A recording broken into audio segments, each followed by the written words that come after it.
Abah sudah keliling, ternyata mereka hampir 90% sudah meyakini secara pribadi bahwa sesungguhnya mereka sendiri yakin bahwa mereka adalah bukan pada Duriat Rasul. Tapi untuk menyampaikan masih berat ya. Assalamualaikum warahmatullahi wabarakatuh, saudara sekalian dimanapun Anda berada. Pada kesempatan kali ini kita akan sama-sama menyaksikan video dari Abah Setu ya, terkait beliau menjadi saksi bahwa 90% KI Nusantara merupakan sudah percaya bahwa Habaib itu memang bukan keturunan Nabi Muhammad SAW. Kenapa? Karena tidak mungkin keturunan Nabi Muhammad SAW berceramah dengan hal-hal yang memang di luar ajaran agama Islam. Nah, bagaimana videonya? Mari kita sama-sama simak video berikut. Dari Pelabuhan Ratu, alhamdulillah kita sedang menjalankan safari Maulid ya. Tetapi yang ingin Abah sampaikan pada kesempatan ini, dari begitu banyak berbicara bertukar pikiran dengan para kiai masyaikh yang selama perjalanan Maulid ini sudah sangat banyak mereka meyakini bahwa sesungguhnya Habib ini adalah bukan Duriat Rasul, tetapi persoalannya ternyata mereka masih takut untuk menyampaikan kebenaran ini. Maka pada kesempatan ini sahabat, marilah kita lihat sejarah dunia ya. Bagaimana kehancuran Spanyol, kehancuran Andalusia karena para ulamanya adalah diam. Setelah Islam berkuasa kurang lebih 800 tahun kemudian, sekarang hari ini faktanya Islam hanyalah sejarah di Spanyol. Islam hanyalah kisah di Spanyol ya. Karena diamnya kita adalah suatu saat nanti adalah berarti agar kita menganggap bahwa yang salah itu adalah benar. Ingat itu, membiarkan segala yang salah itu adalah, maka kita adalah berarti mendiamkannya adalah membenarkannya. Dan inilah bukti sejarah Spanyol sahabat hari ini sudah kembali ya. Dan juga jangan lupa juga dengan India. India selama 800 tahun sudah dikuasai oleh Islam, tetapi kembali pada saat keengganan para ulamanya adalah berbicara menyampaikan kebenaran walaupun pahit. Akhirnya India sekarang hanyalah tinggal kenangan dan sejarah. Maka tertinggallah Taj Mahal di sana, istana Raja Mughul, masjid-masjid tua yang berumur 800 tahun, 900 tahun, tapi sekarang sekelilingnya adalah sudah dikuasai kembali oleh Hindu. Nah demikian sahabat, dari safari Maulid Abah berkeliling bertemu dengan ulama, mereka sudah yakin bahwa Ba'alwi itu bukan Duriat Rasul, tapi masih ada ketakutan, keengganan untuk menyampaikan. Dengan bahasa adalah takut dalam bahasanya. Karena menurut Abah adalah kebenaran itu harus disampaikan ya. Karena apalagi sekarang ini sebetulnya entahlah bagi sebagian orang, bagi Abah pribadi, pada saat nama besar baginda Nabi Muhammad adalah dilecehkan ya, dengan adanya video seorang Habib berkata bahwa sesungguhnya Nabi Muhammad belajar ilmu nahu, ilmu sorof, ilmu nahu belajar dari seorang Habib. Ini adalah sebuah penghinaan yang besar kepada junjungan alam baginda Nabi Muhammad SAW, yang merupakan beliau adalah aslul kulil maujud. Beliau adalah asal muasal ilmu. Beliau adalah seumpama proyektor film, yang mana dunia ini adalah seumpama layar pada film. Kisah yang ada di dunia ini berasal dari nurnya baginda Nabi Muhammad SAW. Beliaulah awal daripada sebuah ilmu. Beliaulah awal dari sebuah pengetahuan di alam dunia ini. Bagaimana mungkin sahabat kita membiarkan seseorang dengan seenaknya merendahkan bahwa beliau, kemudian Ali bin Abi Thalib karramallahu wajhah dan Hasan Hussein belajar ilmu nahu daripada seorang Habib. Kemudian juga Abah mendengar sendiri adalah dalam satu tempat pada saat bertawasul, bagaimana Tuan Abdul Qadir sudah digantikan dengan Fakih Muqaddam. Abah mendengar dengan telinga sendiri. Bahkan mereka sengaja mengeraskan Fakih Muqaddam. Ya, ini adalah sebuah penghinaan kepada ulama yang diakui. Bahkan kalau Anda mengerti sesungguhnya tentang kelahiran Tuan Abdul Qadir ini sudah disebutkan oleh baginda Nabi, walaupun kelahirannya adalah 500 tahun kemudian setelah baginda Nabi Muhammad wafat. Tapi inilah sebuah yang harus kita tidak boleh diam. Mangga ya, nya. Maka kalau seandainya kita membiarkan ini semua terjadi, kasihan anak cucu kita. Sejarah sedang dirubah-rubah, tapi kalau seandainya dampaknya yang lebih, kalau seandainya kita biarkan, kalau kesalahan, kalau berita yang tidak benar kita biarkan ini adalah berulang, apalagi sampai puluhan tahun.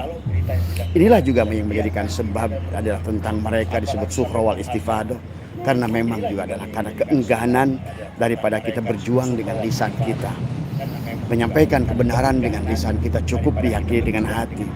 Nah inilah persoalannya kepada kita pada saat kebenaran itu hanya diakui dengan hati, tapi tidak berani untuk disampaikan, diungkapkan. Maka suatu saat nanti bagi orang-orang yang belum bisa menerima kebenaran, sahabat, maka dia tidak akan mengerti mana yang benar dan mana yang salah.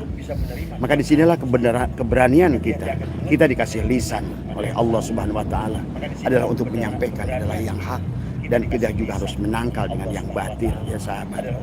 Karena Abah selama 2 hari ini berkeliling ada safari maulid, Abah menyaksikan sendiri keyakinan para semua ulama begitu yakin. Tapi begitu Abah sampaikan kepada mereka, sudahkah bicara kepada jemaahnya? Mereka bilang belum, karena saya takut dari semua. Nah inilah ketakutan yang semacam inilah yang akhirnya menjadikan India kembali menjadi negara Hindu. Ketakutan yang semacam inilah yang menjadikan Spanyol sekarang hanya tinggal sejarah. Maka inilah yang tidak boleh terjadi. Dan kita bukan berarti kita untuk untuk membuat masalah kepada seseorang atau nasab seseorang. Tapi memang sejarah sudah membuktikan, sahabat, ada sebuah kelompok yang mengaku dirinya adalah Banu Fatimiyah adalah di Mesir, ya. Pada saat 400 tahun adalah setelah pada saat baginda Nabi wafat, itu adalah banyak yang mengaku duriat-duriat yang ternyata adalah kehancuran Mesir. Kemudian adalah sudah tidak bisa mereka elakkan saat itu, pada saat sudah terlambat, pada saat penyakit sudah kronis, pada saat keyakinan masyarakat adalah karena diamnya mereka-mereka yang paham, diamnya orang-orang yang berpengetahuan, dan inilah yang menjadikan fatal tadi semua, ya. Karena percayalah, mereka-mereka yang awam, mereka-mereka yang tidak mengerti informasi, mereka-mereka yang memang punya keterbatasan informasi, mereka tuh hanya akan melihat apa yang sedang terjadi, sahabat. Maka disinilah kulil haqqo walau kana murran, menyampaikan kebenaran walaupun pahit. Dan inilah yang harus dibenarkan, apalagi sekarang, maaf ya semua, Abah tidak ada kebencian sama sekali kepada mereka, pada Pak Alwi. Abah masih punya teman, Habib tetangga Abah adalah Habib Abdurrahman Al-Habsyi. Abah masih baik dengan beliau, tapi beliau adalah baik tadi semua. Tetapi yang harus kita luruskan adalah sekarang ini adalah pengklaiman yang dianggap nanti satu saat 100 tahun yang akan datang, 200 yang akan datang dianggap suhra wal istifadah. Nah inilah suhra wal istifadah yang terjadi sekarang adalah akibat diamnya para mereka semua, tidak berani menyampaikan kebenaran tadi, ya.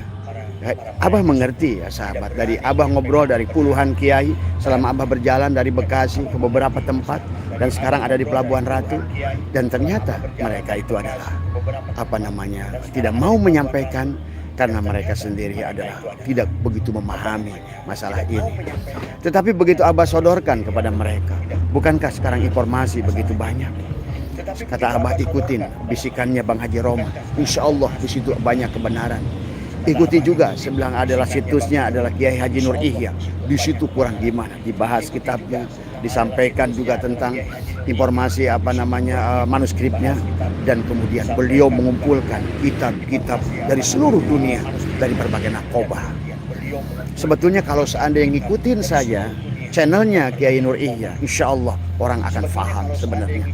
Tapi kalau menurut Abah, karena keengganan tadi semua, ya, kita menyampaikan takut salah, kita menyampaikan kemudian ada juga takut informasinya tidak cukup, tapi kita tidak berusaha mempersiapkan waktu, mencatat, mendata semua, kemudian kita simpan dalam hati, ya Allah, ya Rasulullah, aku lakukan, aku berjihad, maka aku buang satu malam ini, akan aku tulis bagaimana kronologi silsilah ini sampai aku menemukan kebenaran. Dan mintalah izin kepada Allah, mintalah izin kepada Rasulullah, ya Rasulullah, berikanlah aku kemampuan untuk menyampaikan yang benar adalah benar, yang hak adalah yang hak, yang batil adalah batil. karena membiarkan yang batil. Sementara Abah sudah keliling, ternyata mereka hampir 90% sudah meyakini secara pribadi bahwa sesungguhnya mereka sendiri yakin bahwa mereka adalah bukan pada duriat Rasul. Tapi untuk menyampaikan masih berat ya. Bahkan Abah ini sedang di pantai barusan bertemu dengan ketua laskar ya. Dan Abah ngobrol dengan ketua laskar Sabilillah tadi semua. Ternyata selama beliau jadi ketua Laskar Sabilillah berkeliling pada kiai-kiainya, bahkan menjadi wakil ketua PWI sendiri di majelisnya sendiri, belum berani menyampaikan. Coba ini dengan alasan belum mengerti. Sekarang menurut Abah, ilmu nasab ini ilmu yang mudah. Kalau kita tidak bisa pribadi untuk membuka kitabnya, menurut Abah ngikut taklid kepada Kiai Imaduddin tadi semua. Silakan dari kitab apa yang nggak ada sekarang ini yang sudah dipersiapkan. Kita gunakan mutolaah itu demi karena Allah, demi karena Rasulullah. Buang 1 hari, 2 hari, 3 hari, seminggu sampai kita paham sejarahnya, kita paham adalah juga tentang kitab-kitab nasabnya, minimal yang pokok-pokoknya. Dan itu sudah harus mulai disampaikan. Karena kasihan umat, kasihan orang-orang yang tidak paham, dia bingung. Karena Abah juga ngobrol dengan mereka baru ngobrol di sini di pantai Pelabuhan Ratu ini dengan teman-teman. Saya bingung, Bah. Ngikut ke sini bingung, ngikut ke sini bingung. Nah inilah. Karena bagi orang-orang berilmu haram hukumnya membiarkan sesuatu yang batil. Sekarang mungkin kata orang, bahkan itu belum tentu salah mereka. Sekarang begini sajalah kalau menurut Abah. Kalau masih belum yakin tentang kebenarannya, minimal kata Abah, coba dengarkan. Satu Abah ingin tanya, benarkah kira-kira pandangan mereka tentang bahwa seorang ulama yang 70 ulama yang alim itu adalah lebih Habib yang gila, Habib yang zina, Habib pendosa lebih mulia dari 70 ulama yang alim. Bayangkan Abah aja ustadz aja bukan. Berarti Abah di mata Habib penjina, Habib pendosa. Abah ini berapa? Jangan-jangan 7 miliar Abah setu untuk sejajar dengan seorang Habib yang penjina.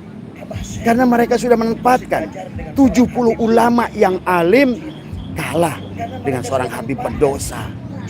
Coba menurut Anda, benar nggak? Nggak usah kita menyalahkan Habib siapa. Menurut pikiran, menurut ilmu, analisa batin, benarkah ungkapan itu kira-kira? Bahkan sesungguhnya kemuliaan dari Allah itu adalah ilmu, sahabat. Bahkan apa? Allahu nurus samawati wal ardh. Allah itu nur. Karena al-ilmu nurun, al-ulama itu adalah melekat padanya adalah pengetahuan, ilmu dari semua. Jadi kemuliaannya adalah ilmu dari semua. Maka itulah yang sering Abah bahas bahwa sesungguhnya nasab itu nggak ada artinya apa-apa dibandingkan ilmu tadi semua. Ya. Kalau seandainya kita sudah merendahkan ilmu demi nasab, suatu saat ilmu akan punah. Karena orang akan hanya berbangga-bangga dengan nasab, hanya cukup mengaku saya anak si anu, saya anak si anu, anak si anu, tanpa dia belajar ilmu. Ini akan bahaya kepada keilmuan itu sendiri. Jadi Abah cukup selama 2 hari ini keliling menyaksikan sendiri keengganan guru-guru kita, para ulama kita yang Abah temui dalam perjalanan kemarin dengan alasan takut menyampaikan, takut salah. Abah tanya balik, yakinkah?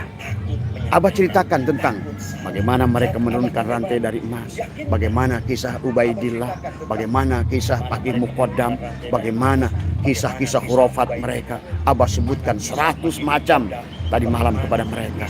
Menurut pandangan sampean, panjenengan wahai para kiai, bagaimana? Apakah itu benar?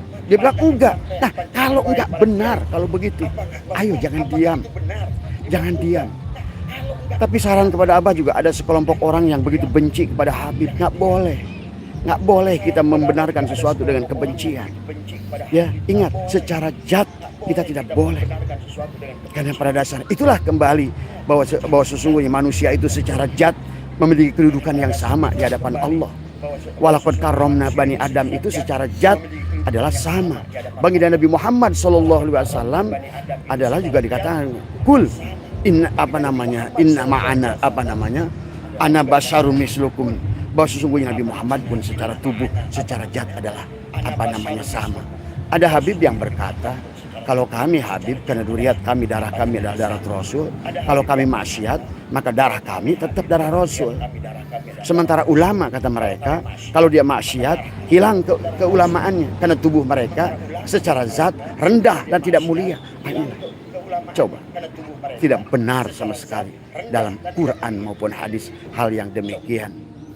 Maka Abah pada kesempatan ini lagi menunggu sahabat-sahabat dari abang teman-teman tadi sudah pakai dulan, tadi semua ya semua. Ayo, tanpa dengan membenci para habaib, tetapi adalah marilah kita sama-sama dengan niat semoga juga Allah berikan hidayah kepada mereka semua. Ya, tadi semua. Inilah barangkali yang Abah ingin sampaikan karena baru pulang dari sini adalah ketua Laskar LS di sini, dan beliau mengobrol dan beliau keliling selama Maulid ini ke beberapa majelis-majelis. Ternyata tadi semua keengganan, ketakutan untuk menyampaikan kebenaran ini daripada mereka yang memiliki pengetahuan. Inilah yang menjadikan masyarakat semakin bingung, ya sahabat. Jadi mari kita niatkannya dengan giroh, dengan semangat, karena kita ingin, karena kecintaan kita kepada Allah, kecintaan kita kepada Rasulullah, kecintaan kita kepada dunia. Mari kita luruskan segala yang salah tanpa membenci zatnya. Ingat itu, nggak boleh dari kita ada yang membenci zat siapapun. Jangankan Habib, kepada anjing sekalipun kita tidak boleh membenci zatnya. Karena pada dasarnya inilah yang harus kita pahami. Ya, kenapa? Inilah dalam perjalanan tauhid kita harus mampu memandang syuhudul kasroh fil wahdah. Apa maksudnya syuhudul kasroh fil wahdah? Sampai dikatakan kullu syai'in halikun illa wajhahu. Segalanya hancur. Artinya jangan tertipu dengan bentuk dan rupa keadaan, karena sesungguhnya apapun itu, bagaimanapun bentuknya, hanyalah sarung-sarung golok adalah untuk dia bersembunyi dalam sarung golok itu. Jadi kita dalam memandang secara tauhid, seburuk apapun orang, sesungguhnya pandanglah yang di sebaliknya. Secara syariat kita wajib meluruskannya, tapi hakikat tidak boleh membencinya, karena tidak ada manusia yang bisa memiliki gerak sendiri. Manusia gerak digerakkan, diam didiamkan. Manusia taat sebenarnya adalah atas kehendak Allah. Maksiat pun tidak ada. Kalau ada anggapan manusia berbuat jahat seperti Habib ini, perbuatan dirinya sendiri, benar secara syariat, tapi secara hakikat kita harus pandang semua af'al Allah. Ingat itu. Maka secara tauhid kita harus mampu wahdaniyat fil af'al. Berarti wahdaniyat fil af'al, kita memandang segala af'al makhluk ini, termasuk makhluk orang-orang yang berbuat buruk di alam dunia ini. Secara hakikat kita harus mampu memandang Allah, wa syarrihi adalah Allah juga. Tapi secara syariat kita harus memandang kesalahan itu adalah kesalahan dirinya. Kalau kesalahan pada diri kita, kesalahan diri kita. Maka inilah konsep dalam Islam. Sesungguhnya kesalahan maka dalam pandangan Allah itu nggak ada yang salah. Dalam pandangan Allah itu nggak ada yang najis. Segalanya di pandangan Allah itu baik. Segalanya dalam pandangan Allah itu benar. Adapun salah dan benar itu dalam pandangan syariat. Ya sahabat. Maka ada sebagian ulama yang berkata kan hakikatnya tetap Allah. Iya, hakikat itu Allah. Itu omongan batin kita. Maka itulah kita kenapa tidak boleh membenci zatnya Habib atau tidak membeli zatnya orang yang bermaksiat, karena pada dasarnya hakikatnya kita harus memandang tadi tetap adalah di sebaliknya tadi semua.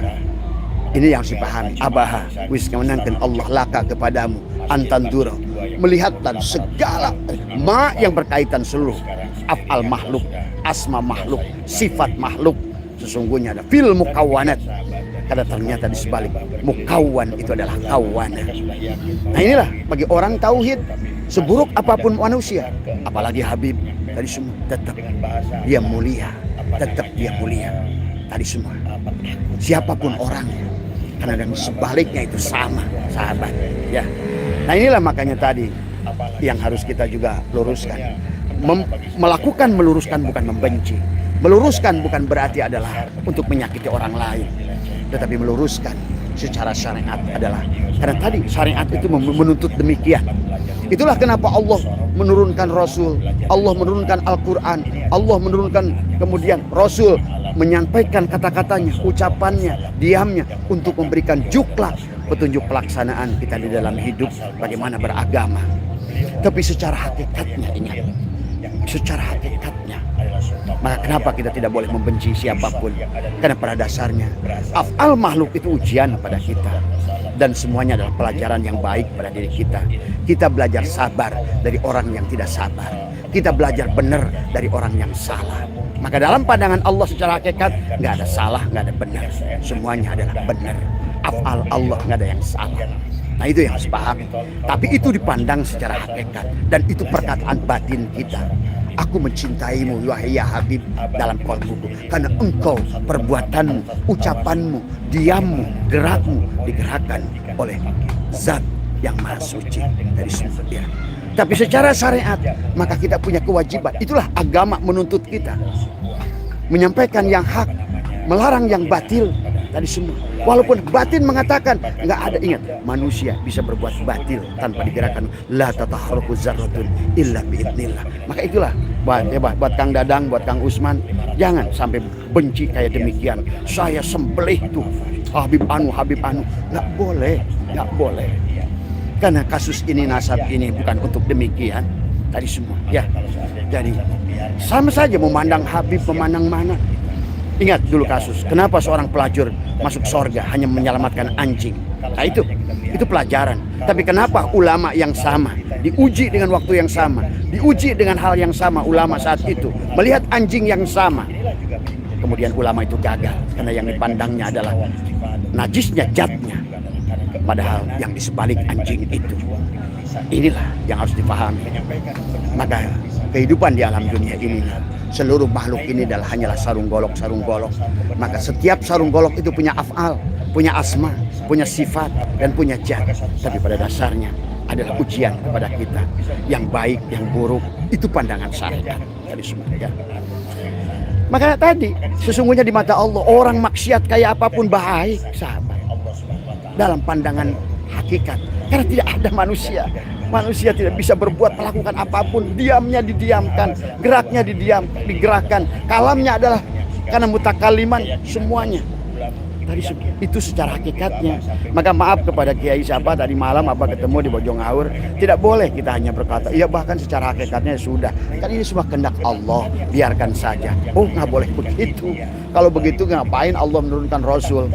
Inilah memang pemahaman agama yang kadang-kadang antara syariat dan torekat itu 180 derajat. Padahal kalau semua dipandang hakikat, ya udah nggak usah ada Rasul, nggak usah ada Quran, nggak usah ada kiai, nggak usah ada ulama. Oh semuanya perbuatan Allah kok. Nah inilah adanya kitab, ada Quran, ada ulama, ada Rasul. Sesungguhnya justru untuk mengatur syariat. Tadi sini adalah. Maka inilah hukum kepada Allah pada saat kita berbuat kebaikan. Nah ini pada saat kita melakukan kebaikan, memahami ilmu, kemudian kita berbuat kebaikan, pandanglah afal Allah itu semua. Silakan sandarkan segala kebaikan yang kau lakukan itu adalah kepada afal Allah.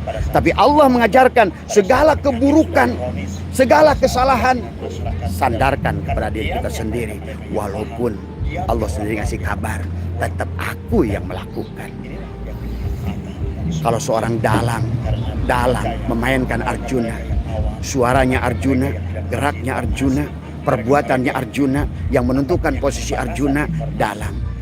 Tapi Rahwana yang menggerakkan Rahwana, yang berbicara Rahwana, yang menentukan nasib Rahwana dalang, satu semuanya. Inilah kalau secara tauhid. Maka tadi jangan penghujud. Kalau ngomongin hakikat, jangan dipadukan dengan syariat. Ngomongin syariat, jangan dulu dibawa kepada hakikat. Semua ya. Ini ya dimaksudnya tadi. Maka tadi bagi orang yang sudah paham tidak akan benci kepada Habib, tidak. Karena tadi hanya benci secara syariat, kesalahannya yang harus diluruskan tugas kita, tugas ilmu, tugas orang yang dititipkan ilmu untuk meluruskan yang batil. Itu saja sebetulnya. Maka kehidupan ini tentang syariat, hakikat, melihat makhluknya, melihat hambanya, atau melihat yang di sebaliknya, kholiknya tadi semua. Nah itu saja. Itu saja barangkali ya sahabat. Karena dari 2 hari perjalanan Abah ini, Abah bisa nangkap semua persoalan yang ada. Karena yang Abah takutkan kalau semua enggan menyampaikan. Padahal dia dikasih ilmu oleh Allah, dikasih kesempatan oleh Allah, dikasih ruang oleh Allah.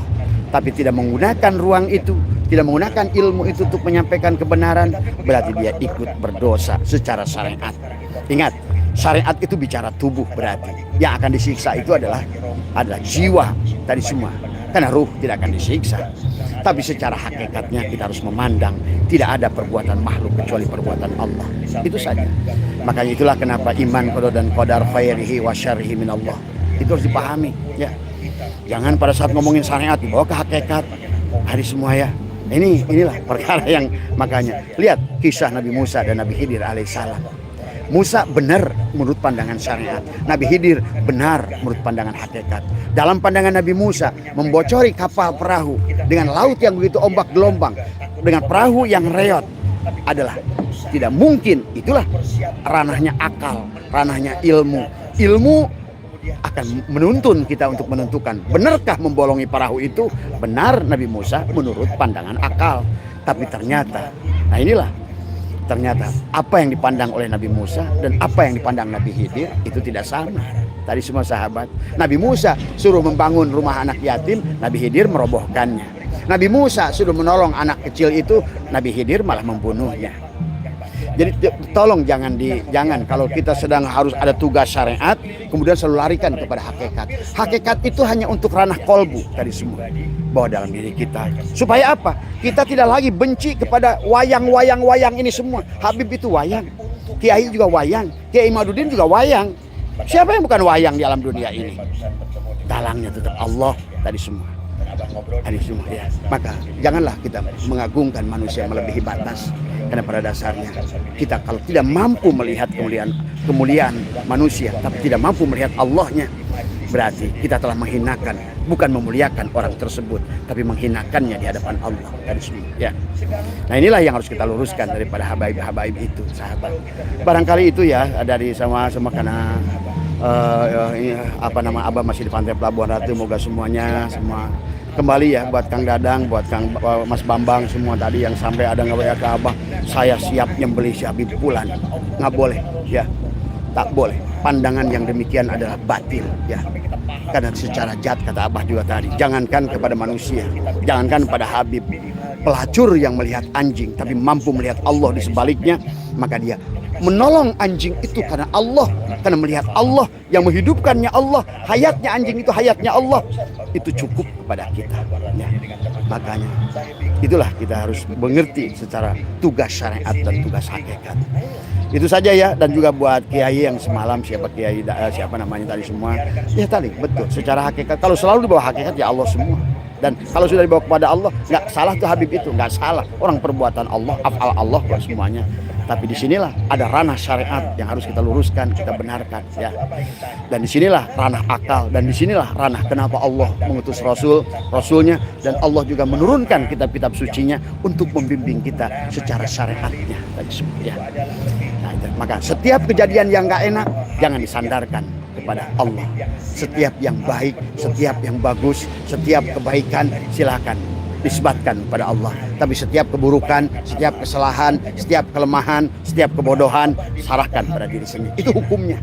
Dan Allah bangga pada saat manusia mengakui kesalahan, padahal kata Allah, gua yang buat itu sebenarnya, tapi dia bagus banget, dia menerima kekurangannya, kesalahannya, kata Allah. Tapi Allah tidak suka orang untuk melaksanakan ketaatan dengan ilmu kehebatan, dia mengaku dirinya, itu Allah malah nggak suka. Itulah Imam Qushair berkata, orang yang maksiat, yang mampu melihat Allah dalam kemaksiatannya dengan ketidakberdayaan dirinya, itu lebih baik kata Imam Qushairi daripada orang yang melakukan ketaatan tapi tidak mampu melihat Allah di dalam ketaatannya ya.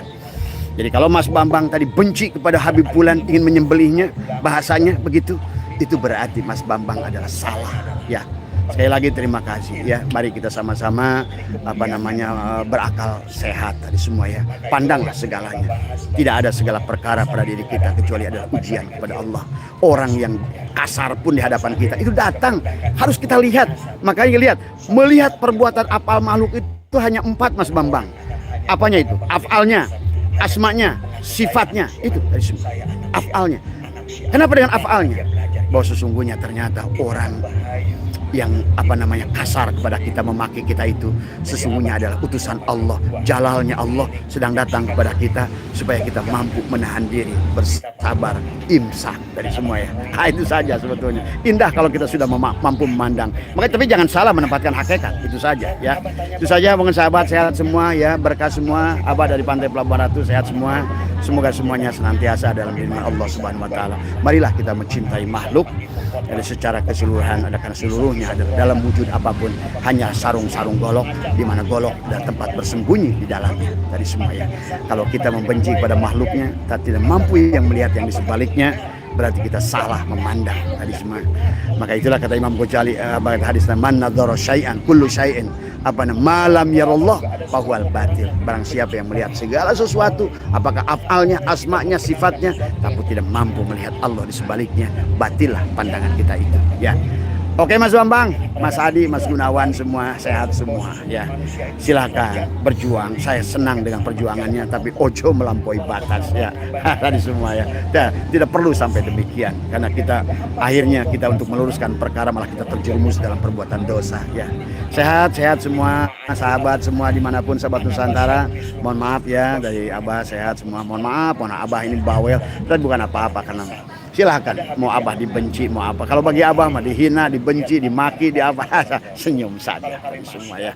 Karena Abah tidak memandang Makanya ada juga sebagai ada Ikhwan. Saya ini nggak ada kurang perhatian dari Kiai Madudin. Saya ini nggak ada perhatian dari Kiai Abbas. Kalau saya, inilah berarti orang-orang yang perjuangannya bukan karena Allah tadi semua. Tadi apa nggak perlu ketemu dengan Kiai Madudin, bahkan sampai hari ini juga. Tetapi kita sama berjuang atas nama kebenaran. Itu saja. Terima kasih. Ya, assalamualaikum. Oke, saudara sekalian, itu tadi video singkat dari Abah Setu ya, luar biasa sekali dengan penyampaian beliau yang memang seperti ciri khas beliau ya. Nah, dalam hal ini ada beberapa hal yang disampaikan oleh Abah Setu yang harus kita ulas bersama, harus kita ulangi, yaitu yang pertama kata beliau itu mendiamkan suatu yang salah itu. Maka diamnya kita itu seolah membenarkannya, saudara sekalian. Nah, ini hal yang memang menjadi penyakit bagi bangsa-bangsa, terutama kerajaan-kerajaan Islam di negara-negara yang lain, saudara sekalian. Kalau kita lihat di Islam di Spanyol, Andalus, itu kemajuan yang sangat pesat, luar biasa sekali. Tapi kenapa di Spanyol itu memang menjadi Islam yang luar biasa namun hancur seketika? Itu karena ulama-ulamanya, saudara sekalian, itu diam terhadap sesuatu yang penyimpangan yang memang sudah benar, sudah nyata terjadi. Dan ketika itu sudah terjadi, penyimpangan sudah terjadi, pemalsuan sejarah sudah terjadi, lalu kemudian pembuatan makam-makam palsu sudah terjadi, maka ulama ketika diam itu nanti lambat laun 100 tahun kemudian akan menjadi suhrohal istipadoh, saudara sekalian. Nah, ini hal juga yang sama yang terjadi di India, saudara sekalian. India pun juga sama seperti itu, pembelokan sejarah dan lain sebagainya. Dan India pun Islamnya runtuh, saudara sekalian. Itu yang pertama. Dan yang kedua, itu banyak kiai yang percaya bahwa Habib itu bukan keturunan Nabi Muhammad SAW. Namun mereka semua adalah bisa kita bilang seperti yang dikatakan oleh Abah Setu itu masih diam ya, saudara sekalian. Nah, ini hal yang memang masih kita penyakit kita lah, ulama-ulama atau kiai-kiai. Kita menyuarakan kebenaran, namun kita itu masih takut, saudara sekalian, baik itu takut gara-gara persekusi, gara-gara itu dan ini. Nah, ini hal yang memang menjadi PR kita bersama, saudara sekalian. Qulil haqqa walau kana murran. Kita sampaikan yang benar itu meskipun itu pahit. Ya, tidak mesti kita menyampaikannya dengan cara yang lisan dengan nyambung secara langsung, saudara sekalian. Ya, bisa melalui tulisan, bisa melalui media sosial, YouTube, TikTok, lalu kemudian Instagram dan lain sebagainya. Tidak mesti kita harus berceramah ke beberapa tempat. Dimanapun, apapun itu bisa dijadikan medan dakwah, saudara sekalian. Itu yang kedua. Yang ketiga disampaikan oleh Abah Setu itu 90%, ini kesaksian beliau ya, 90% para kiai Nusantara percaya bahwa Habib itu adalah bukan cucu Nabi Muhammad SAW. Ya tentunya Abah Setu bukan berbicara asal berbicara ya saudara sekalian. Namun beliau itu sudah berbagai tempat safari maulid lah, safari ceramah-ceramah ke berbagai tempat yang memang ada basic kiainya di sana menjadi orang depannya, lalu kemudian ketika membicarakan hal ini perihal nasab Habib ini, lalu kemudian ya ketika disodorkan seperti yang cerita Abah saya itu tadi, ketika dikasih tahu bahwa Habib ini memang bukan cucu Nabi, lalu kemudian disodorkan beberapa fakta-fakta yang memang sudah terjadi, yaitu seperti Nabi Muhammad SAW belajar nahu kepada seorang Habib, Hasan Hussein belajar nahu kepada seorang Habib, lalu kemudian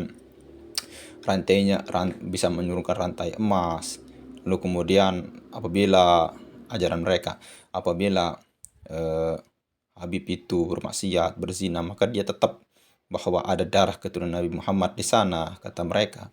Tapi kalau kiai melakukan maksiat, maka itu asal muasalnya memang sudah menjadi hal yang memang ada darah orang biasa gitu.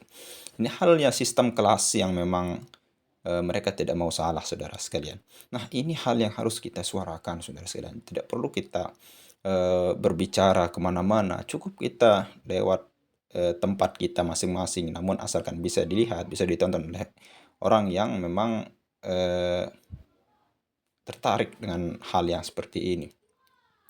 Dan hal yang menarik dengan apa yang disampaikan oleh Abah saya itu tadi, ketika beliau mungkin menunggu ya kiai-kiai yang datang, ya Abah saya itu sempat memberikan kita ilmu yang luar biasa sekali, ilmu yang mahal, saudara sekalian. Dulu dengan sekarang itu sangat berbeda sekali. Kalau dulu itu sulit kita mendapatkan ilmu-ilmu yang seperti ini, tapi kalau sekarang ya mudah saja, tinggal kita buka channelnya Abah itu ya, langsung kita mendapatkan ilmu yang luar biasa. Artinya apa? Ketika seperti tadi, ketika pengurus PWLSI itu ditanya, bahkan belum berdakwah kepada jamaahnya. Nah, kenapa? Karena ketika ditanya oleh Abah itu karena belum paham gitu, belum paham tentang permasalahan nasab ini. Nah, dalam hal ini tidak ada salahnya kita bertaklid kepada kepada Ki Haji Imaduddin Usman Al-Bantani, saudara sekalian. Kenapa? Karena beliau sudah selama beberapa tahun meneliti nasab Ba'alwi ini. Tidak ada salahnya kita bertaklid ke sana, saudara sekalian. Oke, mungkin hanya itu saja yang bisa kita sampaikan. Mudah-mudahan bermanfaat. Sekian. Assalamualaikum warahmatullahi wabarakatuh.